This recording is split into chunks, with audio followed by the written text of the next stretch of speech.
So we'll now look at strapping for plantar fasciitis mainly. Does everyone know what that is? So the plantar fascia obviously runs through the sole of your foot, attaches onto your calcaneus, onto your heel bone. It's got a sort of a medial band and a lateral band. So typically, patients will complain of pain under their heel. They may or may not have a heel spur. Years ago, we used to X-ray these people, and they'd have a heel spur, and surgeons would go in and trim off the heel spur and fix the problem, but it doesn't. The heel spur it may or may not be there, and if it's taken out, it generally grows back. So the reason why it is there, it's that the soft tissues are pulling so hard at that bone, the bone ends up laying down more bone and more calcium and creates a spur. So the issue is the soft tissues, tightness, rather than the bone. So we used to think the bone was the issue, but it's not.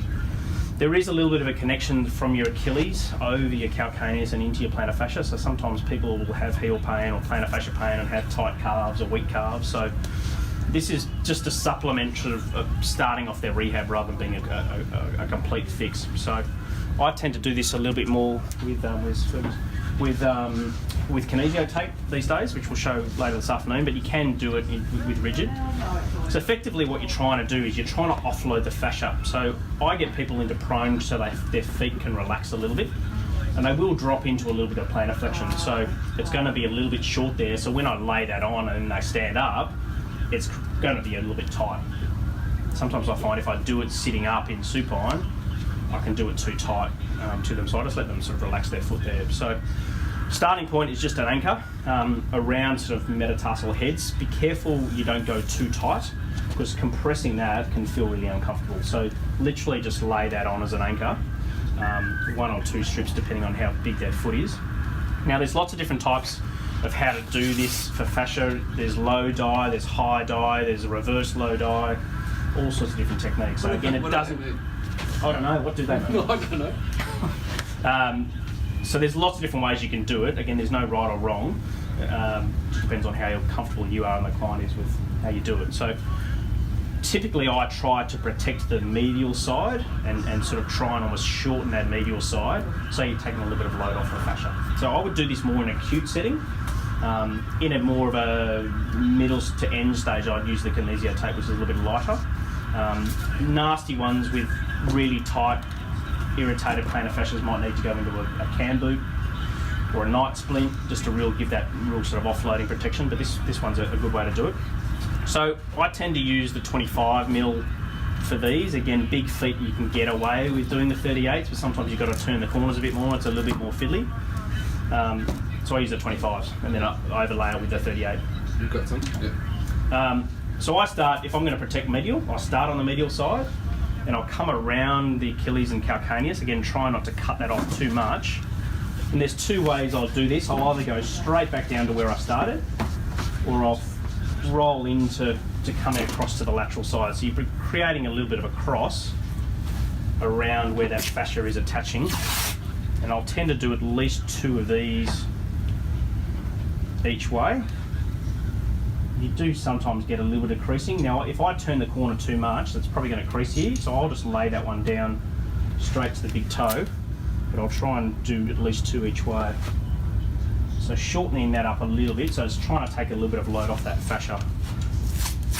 Again, depending where you start and how you're angling the tape, is where you're going to finish really. So I'll try and come around and across this time. Getting a little bit higher up, shortening him up a little bit. But don't lay it on too tight, because he's, again, plantar flexed. Yeah, yeah. That's going, when he stands up, it's going to stretch a fair bit.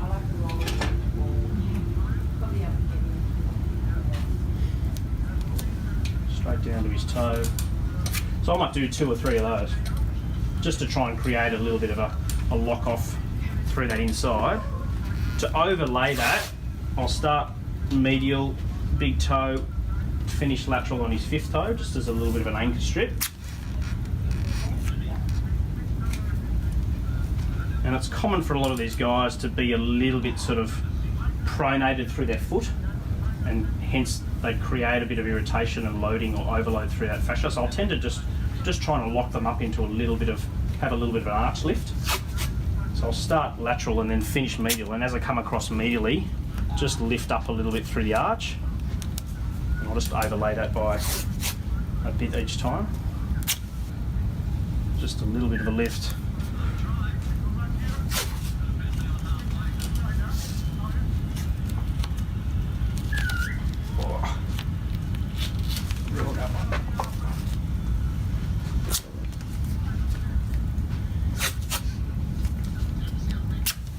And just keep continuing down the foot, so you can sort of lay that all the way down and then lock it all off. So a little bit of a crossover, medial to lateral, medial to medial, a couple of times, anchor, lock it off. There's a few different ways of doing that. We haven't got any podiatrists here, have we? So pods do it a little bit of a different way as well.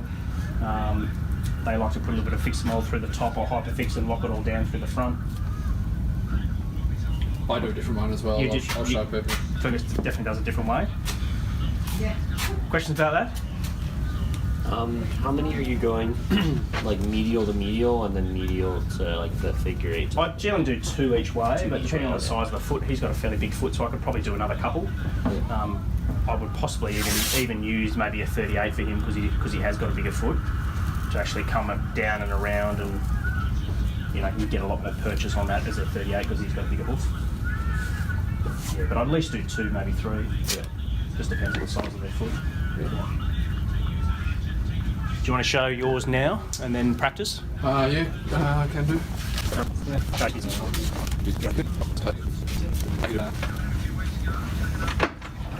So I'm always nervous with the circular around the whole forefoot, so I'll always do my anchor and my lock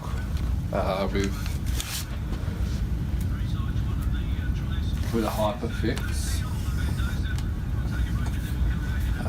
Just getting the hold up a planar grade. Quite often, so for footy blokes that have got heel pain, quite often I'm doing their ankle at the same time. So I like just this standard position. So that's my anchor with this stuff because that allows when they're standing on it, allows the foot to spread a bit, so that's not too tight. I start on the head of that first metatarsal, so the base of the big toe, come down the medial arch, wrap around the heel, and I'm just coming back up through the arch, back up to where I started. And I do 2 of those. And for me, I'll get you just holding up a planar grade. You have a stiff ankle? Yeah, stuffed. I'll just do 2 of those. And I've been a bit messy here because Joe's way too high for me. And for me, that's doing everything I need it to do. So I find this works well for plantar fascias. If someone sort of is asking if they need an orthotic, just that arch support, this is a nice quick little test of, is it giving them the arch support they want? Stand up, see how that feels.